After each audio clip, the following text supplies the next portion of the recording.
Hi everyone, let us discuss the topic on neural network.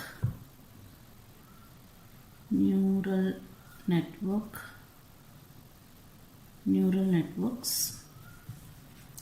I have already circulated the notes regarding neural network, but this video or audio lecture will be helpful to understand better regarding whatever I have circulated earlier.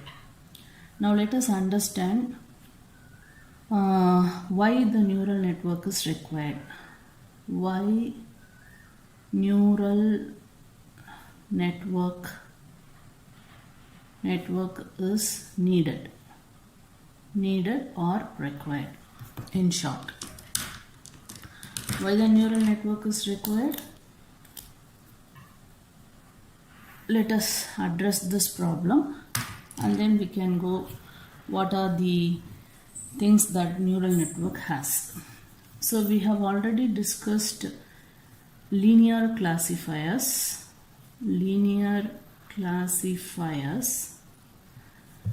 Under linear classifiers, which is nothing but linear discriminant function, we have seen two popular methods under linear discriminant method. One is known as perceptron. The other one is that what we have discussed is the SVM, support vector machine. So these linear classifiers or these approaches works under the assumption that the classes are linearly separable. So it assumes that the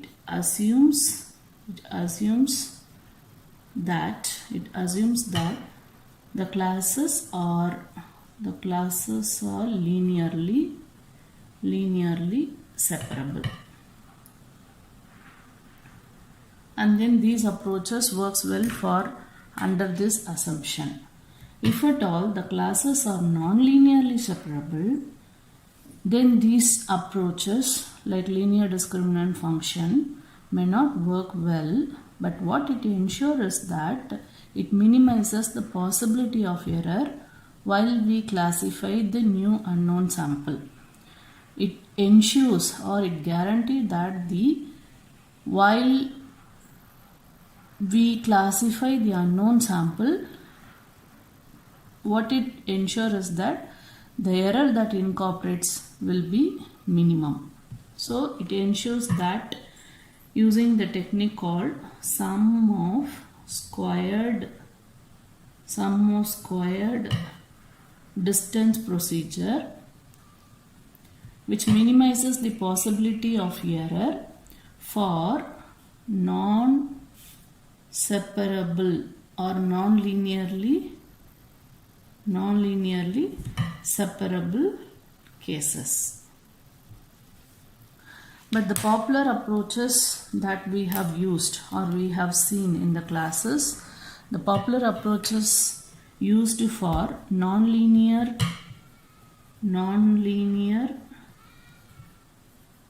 classes is that quadratic classifier. So what is called as quadratic classifiers, or at the most we can go for cubic classifier. Recall that when you have solved the assignment based on the Bayes classifier, the Bayes classifier could able to handle the cases such as linearly separable as well as non-linearly separable. In case of non-linearly separable cases, what the classifier that you have make use of is the quadratic classifier. Now let us consider this nonlinear decision boundary.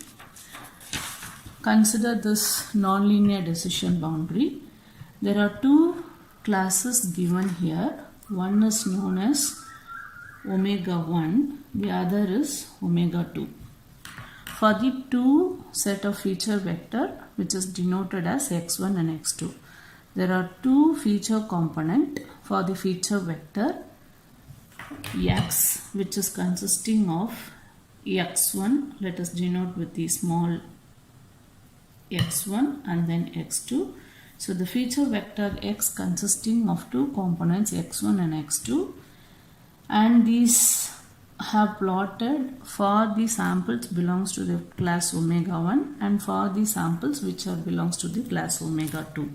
So in this case the classes are not able to separate with a linear plane or a single straight line. So we cannot have a single straight line which can able to separate these two given classes. But what we can have is the nonlinear decision boundary. The nonlinear decision boundary for this case can go of something like this. So this looks like a quadratic classifier, which is nothing but nonlinear decision boundary. So as I discussed that the most popular nonlinear classifier is the quadratic classifier. So the quadratic classifier which can take care of these nonlinearly separable cases for two class problem or more class problem that you have already solved assignments during the Bayes classifier, or at the most we can go for the cubic classifier.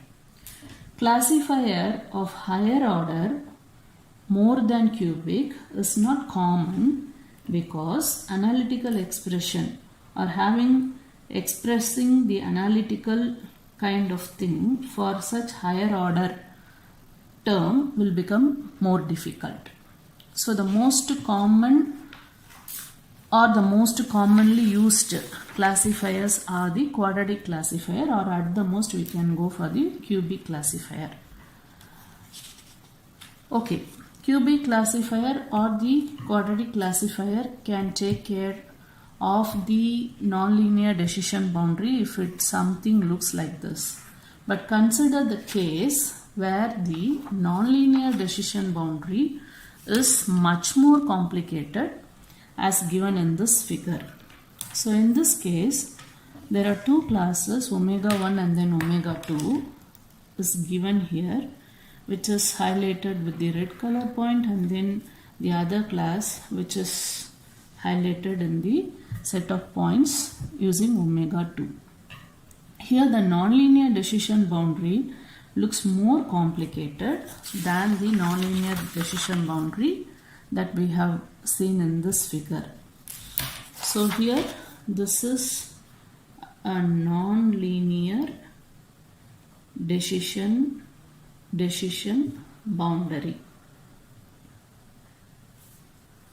This decision boundary is so complicated, having analytical expression of this kind of nonlinear boundary becomes so difficult. This is the case only given for the two class problem. If we consider if there are more number of classes, let's say there could be a C number of classes, then the decision boundary of this type will become even more complicated if at all more number of classes are there.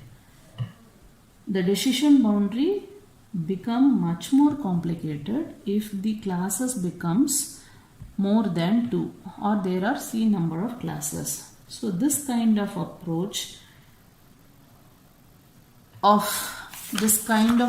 like quadratic classifier or the cubic classifier will not able to handle such a complicated decision boundary. So the kind of approach the people make use of this in this complicated decision boundary is to make use of neural networks.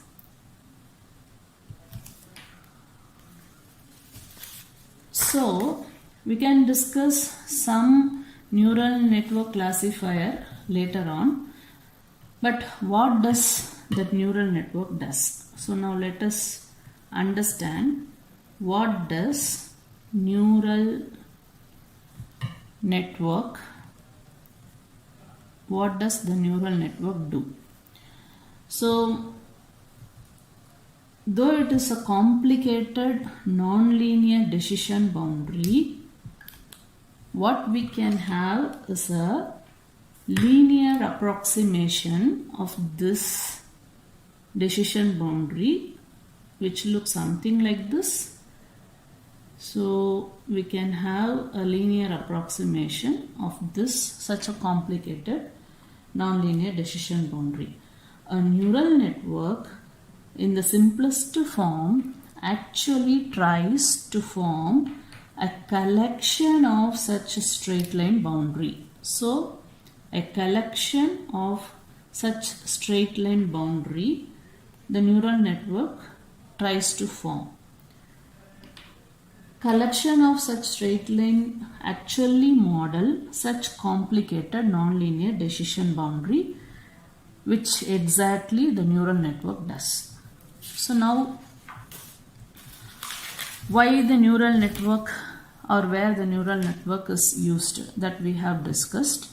So the neural network in the simplest form is to handle the more complicated nonlinear decision boundary, but the kind of approaches to handle this nonlinear decision boundary is collection of such nonlinear collection of straight line that can able to handle or they model this complicated decision boundary with the help of this neural network. Now what does the neural network have? Now let us discuss what does the neural network have. So now let us have a diagram which is given here. So the neural network has three important component which has the input layer, and then the most important is the input layer, the output layer, also none or more number of hidden layers. Okay, so the input layer is compulsory, the output layer will exist, but there could be none or more number of hidden layers. There could not be any hidden layers, but there is a possibility of existing one hidden layer, two hidden layer, and so on. Okay, now given this, let's say given in the input layer, these are the number of nodes. These number of nodes actually equals to the number of components in the feature vector. Okay, for example, if the feature vector is having the d-dimensional, let's say x1, x2 up to xd, and this feature vector is given in this form, every one represent that x1, x2, x3 up to xd. So the input consisting of the number of nodes or the number of neuron which is equal to the number of components in the feature vector. Similarly, the output layer consisting the number of nodes which is equal to the number of classes. If there are C number of classes, then we can have such a C number of neurons in the output layer. For example, if we have 3 classes, then we can have 3 number of neurons or 3 nodes in the output layer. And there could be possibility that none or 1, 2 or 3 or more number of hidden layers that could go inside this. In absence of any hidden layer, if we have only input and the output layer, then it is nothing but the single layer perceptron. So what we have seen already is that the single layer perceptron which only have the input layer and then output layer. There will not be any hidden layer. And sorry, I forgot to mention about this. Every node in the input layer is connected to every node in the next layer. Here the next layer is nothing but the hidden layer. So as we have seen here, this node is getting connected with every other node in the next layer or the above layer. Similarly, this node is getting connected to every other node, and this node is getting connected to all other nodes. Similarly, this node is getting connected with every other node. This node is getting connected with all other nodes, and so on. So every node in previous layer is getting connected to the every node in the next layer or the above layer here, which is shown like this. So this node is also getting connected with every other node. Similarly, here every node in the hidden layer is also getting have a connection between every other node in the output layer. Okay. So if we have hidden layers, within that one hidden layer or two hidden layer or more and more number of hidden layers, we incorporate more and more complicated decision boundary we can design. So the number of hidden layers actually decides how much the complex decision boundary, or we can say that depending on how much complex the nonlinear decision boundary, depending on that the number of hidden layers can go here. So the more and more number of hidden layers actually take care of more and more complicated nonlinear decision boundary. So this is where the neural networks come into the picture to handle the more and more complex nonlinear decision boundaries. If we have one, or as I discussed that in absence of hidden layer, so in case of single layer perceptron, there is no hidden layer. In the absence of hidden layer, if there is only input layer and the output layer, what is left is called the single layer perceptron. If we have one or more number of hidden layer, the neural network, what is left is the multi-layer perceptron. Okay, in multi-layer perceptron, what we have is input layer, we have a hidden layer next to this. It could be at least one hidden layer or more number of one hidden layer, and what we have is the output layer. Okay, such a neural network is also called as multi-layer perceptron. Okay, so there is a clear distinguish. If there is no hidden layer, then such a neural network consisting of number of nodes or number of neuron is also called a single layer perceptron. If we have one or more hidden layer in addition with the input layer and the output layer, such a neural network is also called as multi-layer perceptron. Okay, now continue this. Now as I said that every node in the input layer is getting connected to every other node in the next layer or the above layer. Let's say there are here the kth layer, the k plus 1th layer getting connection a node in the k plus 1th layer. Let's say this is k plus 1 layer, this is the kth layer, this is k plus 1th layer. So a node in the kth layer, let us denote it as jth node. This jth node getting connection from ith node, every ith node. There, how many I nodes are there? Here the number of I nodes is nothing but the number of feature component which is given in the feature vector.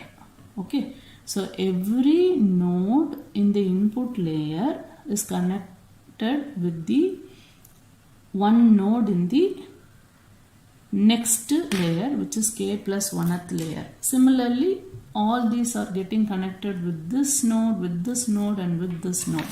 So as we have discussed here, so to the jth node, for example, this is the input layer, output layer, and now let us consider this is the ith node and this is the jth node. Now to jth node, so what is coming to this jth node? So to jth node in k plus 1th layer or next layer, k plus 1th layer, the total sum of, what is the total sum of inputs coming to this jth node? Total sum of input coming from the previous layer, the previous layer is nothing but here the kth layer. So the kth layer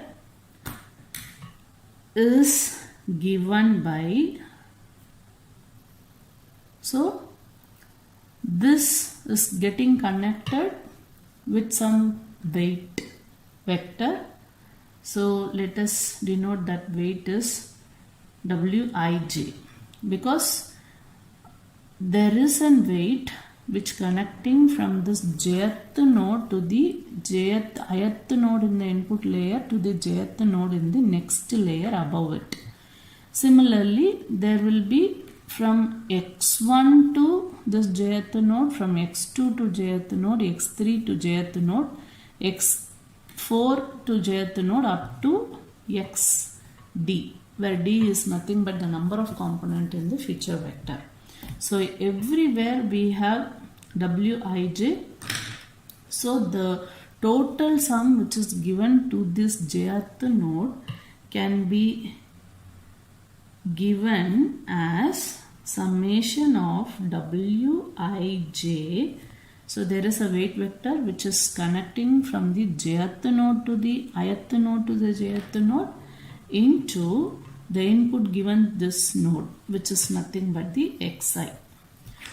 How many such xi's are there? Since there are xd or d-dimensional feature vector is there, so every d-dimensional feature vector given to the input node, there will be a connection to one node in the next layer above it. So there will be Wij, which is a weight given from the one feature component to the jth node in the next layer, and since there are d-dimensional feature vector, so this I can vary 1 to d. Okay, as there are d-dimensional feature component in the given feature vector which is fed as which is given as an input to the input layer. So we can have Wij and the input given to every node in the input layer, which is also denoted as xi. So to the jth node, the total sum coming from the previous layer is nothing but Wij multiplied by the input given to that particular node. Similarly, this W2j and the input given is x2. So I varies from 1 to 2. On top of this, we have to apply some nonlinear function, let's say f. So this nonlinear function normally we can go for hard threshold. So if the threshold value is greater than some value, we can set that the output node OJ. So the nonlinear function OJ, the output to the jth node is denoted as OJ. Apply some nonlinear function. So the nonlinear function that we have discussed is the hard threshold in the class. If at all greater than 0, then you can go for setting the input to 1. If it is less than or equal to the threshold value, then we can assign to the value 0. So all node I in the previous layer. So where I is nothing but, what is I here? All node from the previous layer. From the previous layer. Here the previous layer is nothing but the input layer. In case there could be one or more hidden layer, the number of nodes will be the ith node to the next k plus 1th layer when it getting a connection from here to here. For example, if there are a node here the number of nodes need not be the number of feature component which is given in the input feature vector. So it depends on the previous node, how many nodes are there in the previous layer. So now I have given I equal to 1 to d, but when you go for the next layer, it need not be d dimension, it could be something else. So this is the clarification.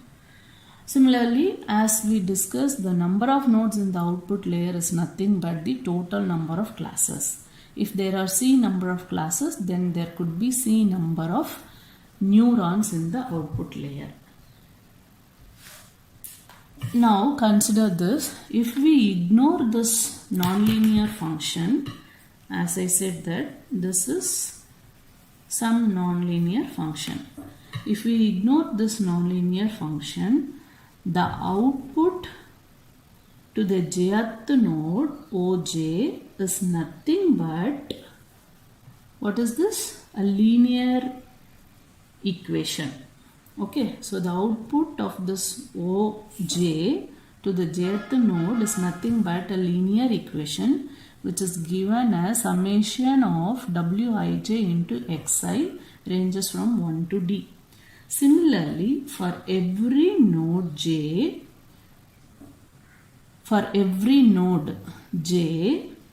the linear equation getting formed in this layer, in this layer, and this layer, and from the layer from here to here, for every jth node, such type of linear equations getting formed if we forget this nonlinear function.